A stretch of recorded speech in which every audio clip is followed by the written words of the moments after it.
हाँ खेडूत मित्रों, आ स्टेज हशे अने जो આપણે ઓબ્ઝર્વેશન કરીએ તો આ સ્ટેજમાં આપણને ઈયળની દવાની જરૂર પડશે નહીં. વાતાવરણ અત્યારે ઠંડુ છે, ડિસેમ્બરનો એન્ડ ચાલી રહ્યો છે, એટલે હોપર્સના એટેક આપણને દેખાવા મળે છે. આ તમે આ વિડીયોની અંદર હોપર્સ મોર ઉપર ચાલતા પણ દેખાય છે અને ચીકણો ભાગ પણ તમને જોવા મળશે. આ હોપર્સ આની ઉપર જે આપણે આવ્યા એટલે પાનની પાછળની ભાગે સંતાઈ ગયા છે. આમાં પણ ચીકાશ તમને જોવા મળે છે.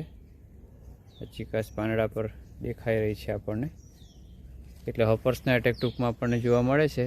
પરંતુ જ્યારે વાતાવરણ ઠંડુ હોય અને મોર ખીલવાની શરૂઆત થઈ રહી હોય ત્યારે ઈયળના મોટે ભાગે પ્રોબ્લેમ શક્યતા ઓછી હોય છે.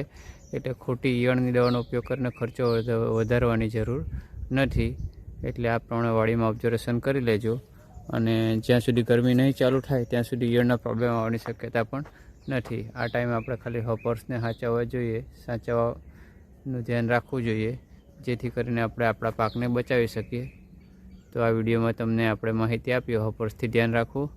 આ સમયે આપણે ઈયળની દવાનો ખોટો ઉપયોગ કરીને ખર્ચો વધારવાની જરૂર નથી.